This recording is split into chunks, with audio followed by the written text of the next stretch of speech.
बच्चे मेला देखने जा रहे थे, जिसमें नंदिनी की चाची की बेटी बबली भी शामिल थी। बबली देख, मैं तेरे लिए नई फ्रॉक लाई हूँ। तू सहेलियों के साथ मेला देखने जा रही है ना, तो यही पहन कर जाना और मैं तुझे बहुत सारे पैसे दूंगी। तू जो मर्जी मेले में खरीदना खाना, सब कुछ तेरा, जैसा मन करे वैसे पैसे खर्च करना।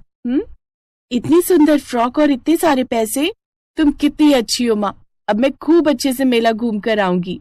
बबली, मेला घूम कर आना, पर किसी को 1 रुपया भी मत देना, खासकर उस नंदिनी को, क्योंकि उसके माँ बाप तो पैसे देंगे नहीं। कहीं ऐसा ना हो कि तू उसे सारे पैसों की चीजें खिला पिला दे। हमारी रानी बिटिया मेला घूमने जा रही है, खूब मजे करना। जाओ, बच्चों के साथ मेला घूम कर आओ। नंदिनी की चाची बहुत बुरे स्वभाव की थी। उसे पैसों का बहुत घमंड था।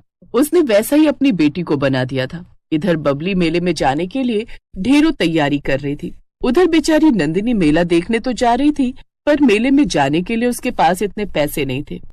नंदिनी बिटिया, तेरे बापू ने ये 20 रुपए दिए हैं, मेले में खुद से कुछ खाना, समझ गई? कहीं ऐसा ना हो कि तू कुछ खाए ना और हमारी चिंता में रहे। हम घर पर कुछ खा लेंगे, लेकिन तू भूखी मत रहना। सबके साथ मिलकर मेले में अच्छे से घूमना और ज्यादा देर मत करना, समय से घर आ जाना। ठीक है माँ, आप दोनों भी अपना ख्याल रखना। नंदिनी और बबली दोनों अपने अपने घर से सहेलियों के साथ मेला देखने के लिए निकलती हैं। बबली घमंड में भरी हुई नई फ्रॉक पहनकर खूब सारा सामान लेकर मेला देखने जा रही थी और नंदिनी अपने माता पिता को प्रणाम करके रोटी का डिब्बा हाथ में लेकर सहेलियों के साथ मेला देखने के लिए निकल पड़ती है। सारी सहेलियां मेले में पहुंचती हैं। बबली, तेरी फ्रॉक तो बहुत सुंदर लग रही है। देख, मैंने भी नई फ्रॉक पहनी है। हम सबने नए कपड़े पहने हैं। हम सबने तो नए कपड़े पहने हैं, पर इस नंदिनी ने देखा कितनी फटी हुई पुरानी फ्रॉक पहनी है। ए नंदिनी, क्या तू आज के लिए नई फ्रॉक नहीं खरीद सकती थी? तुम सबने इसे साथ मिलाकर बहुत बड़ी गलती कर दी। कितनी गरीब सी है ये। तो तू इसको साथ आने के लिए मना कर देती तो हम भी मना कर देते। साथ आने के लिए मैं मना नहीं कर सकती थी ना, क्योंकि है तो मेरे सगे ताऊ जी की बेटी ना। इसी वजह से मेरे माँ बापू ने कहा कि तू इससे तो ले जा, पर इससे ज्यादा बात मत करना। चलो मेले में चलकर कुछ खाते हैं। एक काम करो, तुम लोग उधर कुछ खा लो, तब तक मैं मेले में ऐसे ही घूम लेती हूँ। हमें पता है तू हमारे साथ क्यों नहीं जा रही, क्योंकि तेरे पास कुछ खाने के लिए पैसे ही नहीं है, और हम तुझे अपने में से बिल्कुल भी कुछ नहीं खिलाएंगे। चलो हम सब वहाँ चलते हैं, इसे यहाँ खड़ी रहने दो, घूमती रहेगी अकेली। बबली और उसकी सहेलियां दूसरी तरफ खाने पीने चली जाती हैं। नंदिनी इधर उधर घूमने लगती है।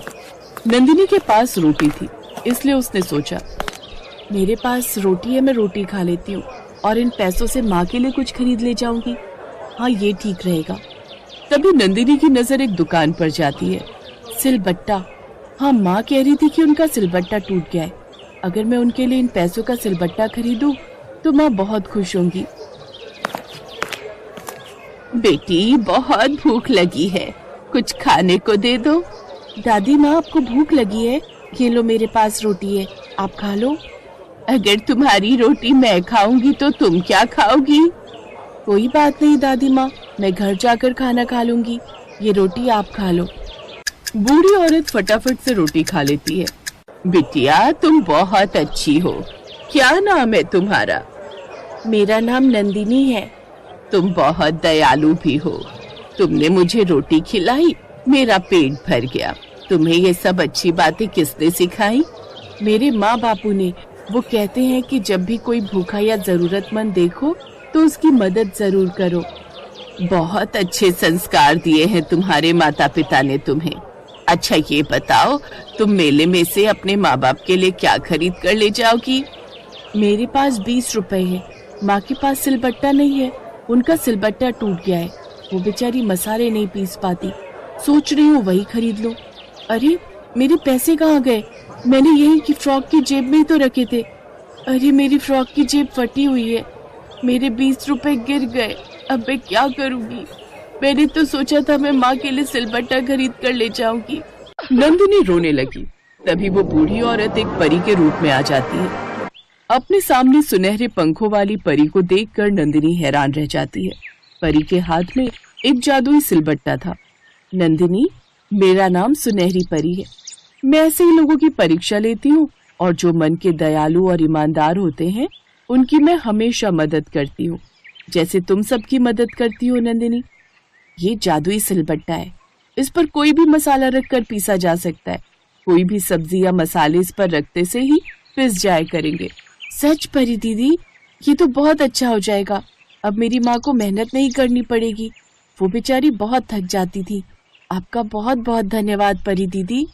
नंदिनी को जादुई सिलबट्टा देकर परी गायब हो जाती है। कुछ देर बाद बबली अपनी सहेलियों के साथ मेले में घूमकर खा पी कर लौट आती है। ये देखो, इस पागल को पूरे मेले में ये सिलबट्टा ही दिखाई दिया। हमने तो खूब मजे किए, ये तो बेकारी मेले में आई थी। चलो अब घर चलते हैं, बहुत देर हो गई है। घर आकर नंदिनी अपने माँ बापू को परी का दिया हुआ जादुई सिलबट्टा दिखाती है। नंदिनी की माँ जैसे सिलबट्टे पर साबुत मसाले रखती है, जादुई सिलबट्टा अपने आप उन मसालों को पीसने लगता है। ये देखकर नंदिनी और उसके माँ बापू हैरान रह जाते हैं। मालती, ये जादुई सिलबट्टा तो बहुत काम की चीज है। हम तो इससे अपना व्यापार भी शुरू कर सकते हैं। अगर हम इस पर मसाले पीसकर बाजार में बेचें तो हमारी बहुत कमाई होगी। सूखे मसाले, गीले मसाले, जैसे मर्जी मसाले हम इस जादुई सिलबट्टे पर पीसकर बेच सकते हैं।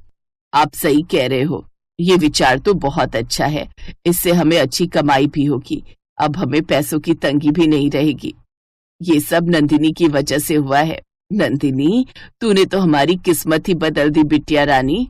अपने माता पिता को खुश देखकर नंदिनी भी बहुत खुश होती है। नंदिनी की वजह से उसके माता पिता की गरीबी दूर हो गई और वो पैसे वाले हो गए। लेकिन उन्होंने गरीबों की मदद करना नहीं छोड़ा। बबली, नंदिनी की वजह से आज तेरे ताऊ ताई ने नया घर खरीद लिया। कितने पैसे वाले हो गए।